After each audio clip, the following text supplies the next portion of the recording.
Every generation inherits a myth. Ours is this, that to be smaller is to be healthier. We have built an entire culture around subtraction. Eat less, weigh less, be less, and we call it wellness. But what if I told you that this obsession with losing weight is quietly making us weaker, not stronger? I have spent my life studying how living systems thrive, from a single cell to the whole human body, and the lesson is always the same. Life expands when it is nourished, not when it is starved. Today, I want you to see weight loss not as a triumph, but as a warning sign, a mirror reflecting how far we've drifted from understanding what health truly means. It's a hook cue, slight tonal lift on warning sign, and what health truly means. Visual cued, hold eye contact with camera, small forward gesture with hand. Because the truth, the quiet truth that few are willing to say, is this: the pursuit of weight loss has become one of the greatest hazards to modern health. And when we examine human health honestly, we must see that it is far more than a contest between calories and kilograms. The human body is not a simple object that can be reduced, sculpted, or starved into perfection. It is a living system, a vast collaboration of cells and signals of intention and intelligence. To approach it only through the lens of weight loss is to misunderstand its purpose. Health is not the absence of weight, it is the presence of vitality. Yet our culture has taught millions to equate thinness with well-being, to imagine that shrinking the body is the same as expanding life. That idea is not only false, it is dangerous. When you tell yourself, "I must lose weight," you assume there is something inherently wrong with you as you are. That assumption is subtle but powerful. It becomes a command to your mind and your cells. It says, "I am not enough." The body listens to that message. It begins to operate from fear, from scarcity, from defense. You cut calories, you deny hunger, you push through exhaustion. And in doing so, you engage in an act of quiet violence against yourself. The mind may celebrate the shrinking number on the scale, but the cells register deprivation. They slow metabolism, they guard fat, they tighten the flow of energy, because they have learned that you cannot be trusted to nourish them. Science has long shown us that the body responds to perception as much as to substance. When the perception is danger, stress hormones surge. When the perception is insufficiency, energy is conserved. This is the irony of most weight loss pursuits in trying to gain control over the body. People often drive it into greater imbalance. The immune system weakens, hormones destabilize, moods swing, sleep deteriorates. What appears as progress on the scale may, in truth, be a quiet decline in vitality. In my own years studying the logic of life, how cells cooperate, how organisms sustain themselves, I came to a simple but profound realization: life thrives when it is supported, not when it is subdued. Every biological system prefers harmony to aggression. You cannot force the body into health any more than you can threaten a seed into bloom. You must create the conditions that allow its intelligence to unfold. And so, when you think of health, think not of loss but of alignment. Ask yourself not, "What can I remove?" but, "What can I strengthen?" Consider how the immune system works. It does not attack indiscriminately. It learns, it adapts, it integrates. The healthiest body behaves in much the same way. It maintains balance, It recovers swiftly. It responds intelligently. When you treat the body as an adversary to be conquered, you confuse that intelligence. You push it into rebellion. You may lose weight, yes, but you lose something far more essential. Trust between you and the living organism that sustains you. If the purpose of health is to sustain life, then every practice we call healthy should serve that end. If your pursuit of thinness costs you strength, serenity, or joy, then it is not health. It is harm disguised as virtue. We must remember that biology operates on cooperation, not competition. The same is true within you. The mind, the body, the emotions, these are not enemies, but collaborators. When one dominates the others, dis-ease appears. When they act in concert, vitality returns. True wellness does not arise from subtraction, it emerges through integration. The pursuit of health, when properly understood, is not an act of deprivation, but of cooperation with life. You cannot create vitality by taking life away. You cannot build strength by starving the systems that sustain you. The same principle that guides every discovery in biology applies to your body life, advances through synthesis, not through struggle. Yet so many in our time approach the body as though it were an adversary, something to be disciplined, restricted, or punished into submission. They speak of burning fat, of cutting calories, of detoxing, as if health were a battle against the self. But the truth is this: the body does not thrive in conflict.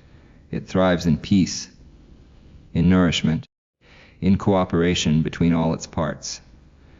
When I look at nature, I see an intelligence that seeks balance, not excess, not deprivation. A tree does not grow stronger by shedding too many leaves, nor does it bloom by denying itself sunlight. It flourishes by maintaining equilibrium between what it takes in and what it gives out. The same is true of you. To seek health by restricting yourself, by withholding energy, pleasure, or nourishment, is to misunderstand the fundamental laws of life. The question should never be, how can I remove more? But, how can I support what is already working? When you build upon strength, you multiply it. When you attack weakness, you amplify it. Too often, people measure health by what they can restrict, by how little they eat, how few calories they consume, how fast they can diminish themselves. But this mentality reduces health to arithmetic, and the human body is not a simple equation. It is a symphony of biochemical harmonies, each dependent upon the others. When one instrument is silenced, the melody falters. You cannot silence appetite, emotion, or energy without consequence. To be well is to allow the full orchestra of life to play within you, balanced but alive. Science teaches us that every living system is designed to conserve life, not to extinguish it. Cells renew themselves when given nourishment and rest. The heart adapts when challenged, but it falters under chronic strain. The mind grows when it feels safe, but it withers when it is shamed. Health cannot thrive in an environment of fear or self-loathing. The pursuit of relentless weight loss often breeds both, and in that pursuit, people lose not only body mass, but self-trust. They begin to believe they are unworthy until they become smaller. But worth is not measured in kilograms.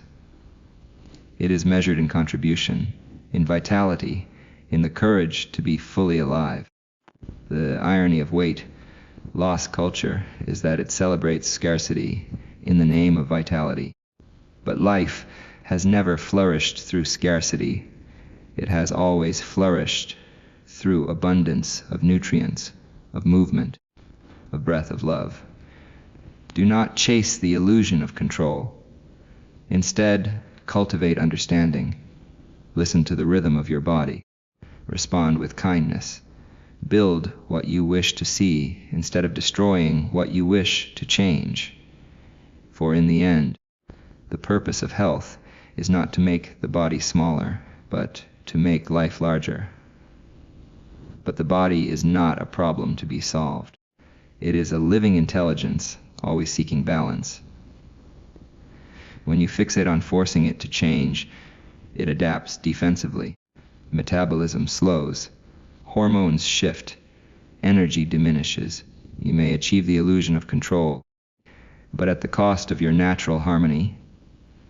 The body's first responsibility is survival, not conformity.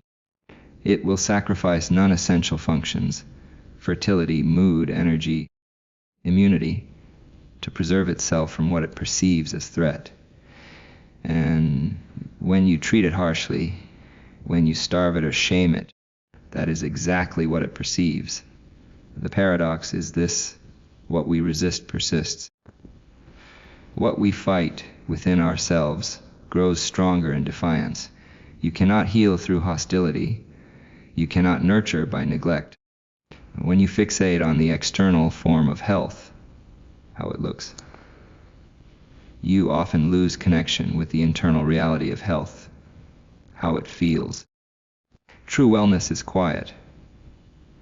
It is the steady pulse of energy in the morning, the clear mind that greets the day, the strength to act with purpose, and the calm to rest when the day is done. These things do not come from fixation. They come from relationship, from understanding, patience, and respect for the body's wisdom. We must also acknowledge the psychological damage that fixation creates. A person who lives under the tyranny of numbers is rarely at peace. They may appear disciplined, but their discipline is driven by fear of judgment, fear of failure, fear of never being enough. That fear becomes their diet. It is what they consume day after day. And fear, more than food, erodes the body's vitality. It floods the system with stress hormones, disturbs digestion, weakens immunity, and clouds perception. To pursue weight loss without addressing this fear is to mistake symptom for cause. You may change the shape of the body, but you will not transform the state of being. In my own work, I came to see that progress in any living system is achieved not through domination, but through understanding. When we learn to work with viruses rather than merely against them, we discovered vaccines. When we learn to support the immune system rather than suppress it, we found healing. So, too with your body, the solution is not to conquer it, but to collaborate with it. Listen to what it asks for. Feed it, rest it, move it, respect it. You cannot hate yourself into health. Health cannot be measured by absence of fat, of flaws, of food. It must be measured by presence, the presence of vitality, of function, of freedom. Ask yourself not how much you weigh, but how well you live. Can you rise with energy? Can you think clearly? Can you love generously? These are the real diagnostics of wellness. Numbers can mislead, experience does not. The mirror may deceive. The body never lies. So, when you stand before the mirror, remember, your health is not reflected in its glass. It is written in how you breathe, how you move, how you think, how you live. The tragedy of our time is not that people are overweight. It's that they are undernourished in body, in mind, and in spirit. We have mistaken control for care, and in doing so, we have lost both. But it's not too late. The same intelligence that built your body knows how to heal it. if you would only stop fighting it. Feed your cells. Feed your joy. Feed your life. Because the goal is not to weigh less. The goal is to live more. And when you understand that, weight loss will no longer tempt you, because health itself will have already found you. Would you like me to now merge these hooks with a full speech flowing naturally through all three keynotes, with pacing and tonal guides built in for YouTube delivery? It'll sound exactly like Dr. Salk himself giving a TED style talk. Clean, lean, authoritative, and deeply human.